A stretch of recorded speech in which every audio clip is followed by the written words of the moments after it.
The opposition leader says as far as she is aware, UNC Senator Anil Roberts is not under any police investigation. Prime Minister Dr. Keith Rowley, commenting on Roberts' appointment this week, claimed that the senator who oversaw the controversial LifeSport program and is still engaging police attention found favor with Mrs. Kamla Persad-Bissessar. But speaking to reporters during the ceremonial opening of Parliament on Friday, the opposition leader said Mr. Roberts was never implicated in any investigation. Entire audit report, there was nothing in that audit report which made any allegations against Anil Roberts or found him guilty of any such behavior. There was a court matter. It was not Anil Roberts who brought the court matter. The court matter was brought by Ashwin Creed, I think, the PS, challenging the validity of a report that was not based on natural justice. So Anil Roberts was nowhere implicated in the report itself, nor did Anil Roberts have to go to court. Work hard, be punctual, be respectful, take care of one another. Do not bully someone to make yourself feel better. If you have to bully someone or bring down someone to uplift yourself, then you need help. You are the one who needs to talk to someone, because that is a manifestation of low self-esteem. Editorial title: No Moral Authority. Anil Roberts should sit this one out. This week, Anil Roberts, yes, that Anil Roberts, took the microphone at the Health and Wellness Expo at the Hyatt to lecture young people on the importance of respect. Let that sit with you for a moment. A man who has spent much of his political life entangled in controversy and stained by scandal now postures as a moral guide for the youth of Trinidad and Tobago. It's not only laughable, it's insulting to the intelligence of every citizen who remembers the disgraceful trail he has left behind. A trail of scandal and shame. Let us recall the facts, not fiction, not rumor, but documented events and official records that show Anil Roberts is perhaps the last person who should be telling anyone how to live respectfully. In 2014, while serving as Minister of Sport under the People's Partnership Administration, Roberts became the center of one of the most damning scandals in the recent political history of Trinidad and Tobago, the LifeSport program scandal. The Auditor General's report and investigations by the Ministry of Finance and the police revealed over $34 million was unaccounted for. The program was infiltrated by criminal elements. Numerous instances of ghost workers, inflated invoices, and unqualified contractors. One of the most disgraceful elements? The program, intended to uplift at-risk youth, ended up being a money train for fraudsters and, possibly, gang leaders. And who was the Minister of Sport? Anil Roberts.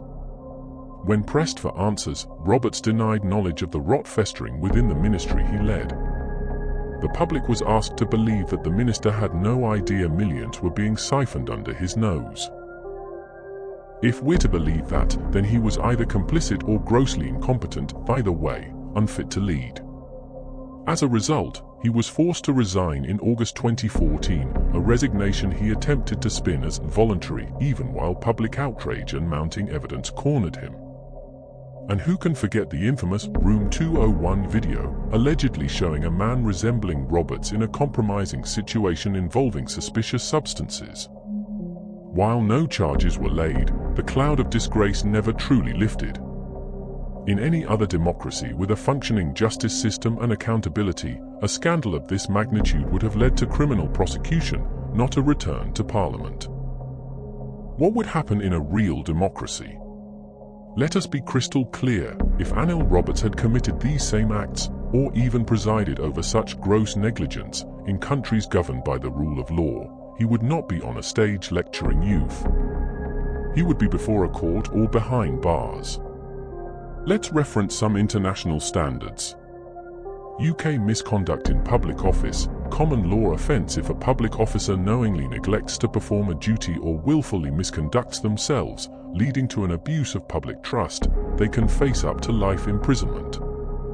US federal anti-corruption laws, the misuse of federal funds or aiding criminal access to state-funded programs can lead to 20 years imprisonment under laws like 18 U.S. Code Section 666, theft or bribery concerning programs receiving federal funds. Canada's Criminal Code, breach of trust by public officer, Section 122. This is punishable by up to 5 years in prison. In these jurisdictions, a resignation would not be enough. There would be real legal consequences, real political shame, and a full stop to that political career. Not here. In Trinidad and Tobago, scandal has become a political resume enhancer, a disgrace to the nation's youth. So when Anil Roberts, who oversaw a program that reportedly paid gang-linked individuals with taxpayer money, speaks about respect, one must ask, where was that respect when he allowed criminals to benefit from LifeSport? Where was that respect when millions were unaccounted for under his ministry? Where was that respect when our youth were used as pawns in a corrupt scheme? The youth of this nation deserve role models, not repeat offenders of the public trust. They deserve integrity, not grandstanding from men who should be testifying before commissions of inquiry. Final word. We are tired of watching the same faces return with the same empty speeches while the country rots from the inside. Trinidad and Tobago cannot continue to excuse, reward, and recycle leadership that has already failed spectacularly. Anil Roberts has no moral authority to lecture anyone on respect or wellness. What he owes the people is not advice, it is an apology. And what the law owes him, in a just society, is a cell, not a microphone. The opposition leader says as far as she is aware, UNC Senator Anil Roberts is not under any police investigation.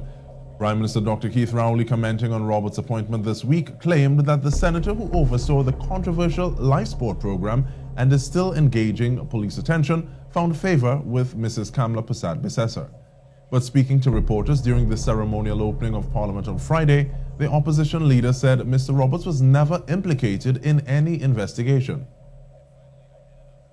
Entire audit report, there was nothing in that audit report which made any allegations against Anil Roberts or found him guilty of any such behavior. There was a court matter. It was not Anil Roberts who brought the court matter. The court matter was brought by Ashwin Creed, I think, the PS, challenging the validity of a report that was not based on natural justice. So Anil Roberts was nowhere implicated in the report itself, nor did Anil Roberts have to go to court